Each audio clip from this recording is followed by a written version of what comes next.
सर्वांना कशा आहात सर्वजण. झालं चहा पाणी? मी आताच पोहे आणि चहा खाल्ला बघा. हे बघा तुम्हाला दाखवते. आता पसारा खूप आहे माझा. बघा पोहे आणि चहा केला होता. सांगायचं म्हणजे माणसाच्या आयुष्यामध्ये ना, आपण एखादी व्यक्ती आपला विश्वासघात करते, आपल्याशी खोटं वागते, तर आपल्याला किती राग येतो नाही का. आणि आपण म्हणतो की अरे ह्या व्यक्तीसाठी मी इतकं केलं, मी ह्या व्यक्तीला इतकं दिलं, मी ह्या व्यक्तीसंगती इतकं चांगले राहिले, मग ही व्यक्तीने माझा विश्वासघात का केला.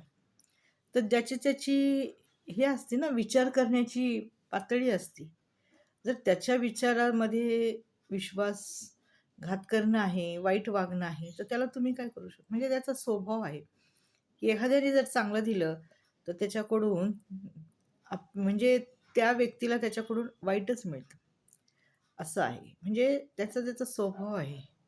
आणि ज्याची ज्याची वृत्ती आहे, घाणेरडी वृत्ती असते, ह्याला म्हणतात घाणेरडी वृत्ती. की आपलं काम झालं, आपला मतलब झाला की आपण कसा टिश्यू पेपर फेकून देतो, तसं ते माणसांना फेकून देतात. हरकत नाही. आज वेळ आहे, वेळ तेव्हा असं वाटतं आज आता माझी वेळ गेलेली आहे, मला काही कोणाची गरज नाही. परंतु कालांतराने कधी गरज लागलीच, मी तर देवाजवळ प्रार्थनाच करते की देवा कोणालाच माझी गरज लागू देऊ नको. कारण का आज मी चांगली आहे, उद्या चांगली राहील, उद्या माझं म्हातारपण येईल. आज माझं शरीर चांगलं आहे, उद्या नसणार आहे, है की नाही.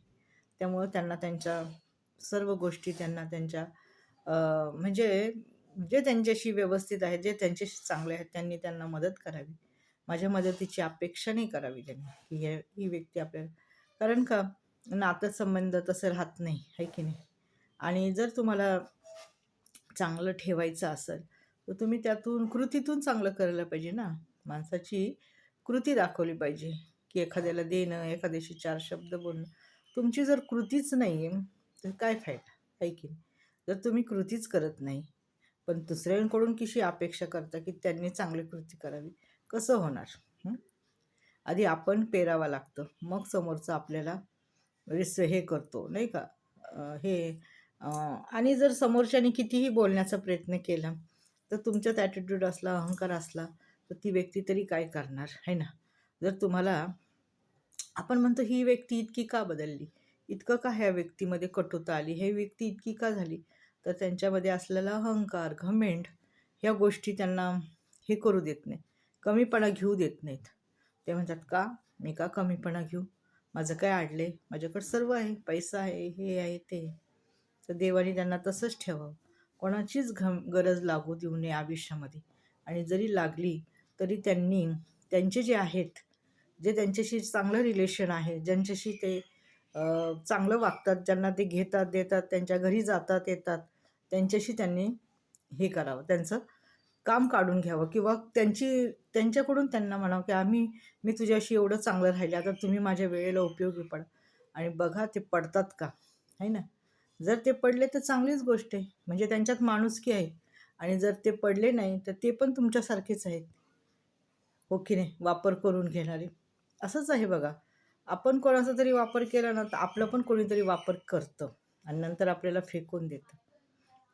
असं आहे बघा. म्हणून अपेक्षा नाही करायची की ही व्यक्ती आपल्याला फॉरेवर आपल्याबरोबर राहील. हल्लीच्या काळात तर कोणाचा भरोसा नाही आणि कोणाच्यावर भरोसा ठेवूच नका. आणि कोणाला आपल्या मनातलं शेअर करू नका की बाबा हे असं आहे, ते तसं आहे. काही नाही. ही व्यक्ती गोड बोलून ऐकून घेईल आणि जगाला हसून सांगल, "अरे, असं आहे, यांचं तसं आहे." आणि मागून बोलतात हो. मी ऐकलेले माझ्या कानाने. माझ्याजवळ किती वेळा बोललेले आहेत माहिती का. आणि मागून बोलतात, निंदा करतात. त्यामुळं आपण कोणाची अपेक्षा ठेवायची नाही. बाबा मी तर ना सगळ्यातून निघाले बाई. सगळ्या ह्याच्यातून मी बाहेर पडले. आता माझं डोकं आहे ना इतकं शांत आहे ना, खूप शांत आहे, की नको बाई, आपल्याला काही घेणं ना देणं आणि उगाच कशाला ते दुखणं करून घेणं आपल्या डोक्याला, आहे की नाही. जे आहे ते सुखाचे राहू दे. देवाजवळ हीच प्रार्थना करायची की देवा त्यांना सुखाचं ठेव आणि त्यांना कोणाकडे हात पसरायची गरज लागू देऊ नको. बस एवढंच सांगायचं होतं. माणसाच्या आयुष्यामध्ये सुखदुःख हे चालूच आहे की नाही. आणि येतच असतं काही ना काही. तेव्हा माणसाने म्हणू नये आज मला कोणाची गरज नाही, आणि जे गरज नाही म्हणतात ना त्यांनाच गरज लागते. चला बाय, धन्यवाद.